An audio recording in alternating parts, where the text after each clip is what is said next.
दोस्तों, अपनी mummy papa का इस ठंड में ख्याल रखें। आज मैं जिस माँ की कहानी आपको बता रहा हूँ दोस्तों, यह कहानी इसी ठंड के ऊपर आधारित है। तो आइए दोस्तों, कहानी शुरू करते हैं। सर्दियों के मौसम में एक बूढ़ी औरत अपने घर के कोने में ठंड से तड़प रही थी। जवानी में ही उसके पति का देहांत हो गया और घर में एक छोटा बेटा था। उस बेटे के उज्जवल भविष्य के लिए उस माँ ने लोगों के घर घर जाकर काम किया। काम करते करते बहुत थक जाती थी, लेकिन फिर भी आराम नहीं करती थी और हमेशा एक बात याद करके फिर काम में लग जाती थी कि जिस दिन बेटा लायक हो जाएगा या कमाने लग जाएगा उसी दिन आराम करेगी। देखते देखते समय बीतता गया। माँ बूढ़ी हो गई और बेटे को एक अच्छी नौकरी मिल गई और कुछ समय बाद बेटे की शादी कर दी और एक बच्चा ही हो गया। अब बूढ़ी माँ बहुत खुश थी क्योंकि उसके जीवन का सबसे बड़ा सपना पूरा हो गया, क्योंकि उसका बेटा लायक हो गया और अपने पैरों पर खड़ा हो गया था। अब उसका बेटा उसकी हर ख्वाहिश पूरी करेगा। लेकिन ये क्या, बेटे और बहू के पास बूढ़ी माँ से बात करने तक का वक्त नहीं है। बस इतना फर्क पड़ा था माँ के जीवन में। पहले वो बाहर के लोगों के जूठे बर्तन साफ करती थी और अब अपने बेटे और बहू के। पहले बाहर लोगों के कपड़े धोती थी, अब अपने बेटे और बहू के। फिर भी खुश थी, औलाद तो उसकी थी। सर्दियों का मौसम आ गया था।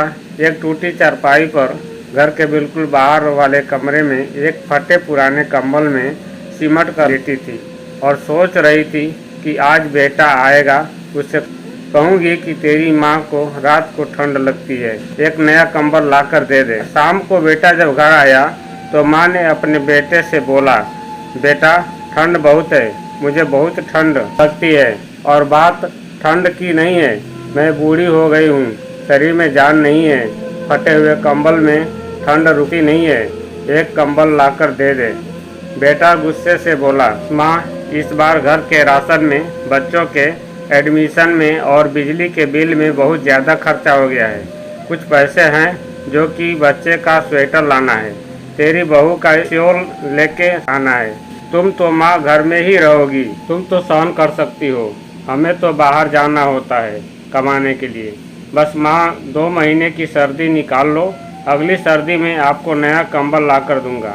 माँ अपने बेटे की बात सुनकर चुपचाप जाकर उस फटे हुए कंबल में सिमट कर सो गई। अगली सुबह हुई तो माँ इस दुनिया में नहीं थी। माँ की ठंड के कारण मृत्यु हो चुकी थी। बेटे ने सभी को खबर की, कहा कि माँ इस दुनिया में नहीं रही है। सब रिश्तेदार, दोस्त, पड़ोसी सब इकट्ठे हो गए। बेटे ने अपनी माँ की अंतिम यात्रा में कोई कमी नहीं छोड़ी। माँ की बहुत अच्छी अर्थी जलाई गई थी, बहुत महंगा शॉल माँ को उड़ाया गया था। सारी दुनिया अंतिम संस्कार को देखकर कह रही थी कि हमें भी हर जन्म में ऐसा ही बेटा देना। मगर उन लोगों को क्या पता था कि मरने के बाद भी एक माँ ठंड से तड़प रही थी, सिर्फ एक कंबल के लिए, सिर्फ एक कंबल के लिए। दोस्तों, आपके माँ बाप अगर आपके साथ हैं तो आप बहुत भाग्यशाली हैं। आज आप अपने जीवन में जो कुछ भी हो उन्हीं की मेहनत और लगन की वजह से हो। जीते जी अपने माता पिता की सेवा करना ही आपका पहला कर्तव्य है।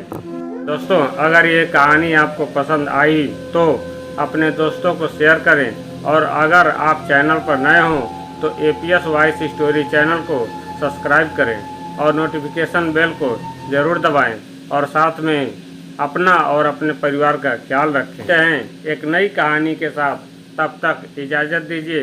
पूरा वीडियो देखने के लिए आपको बहुत बहुत धन्यवाद।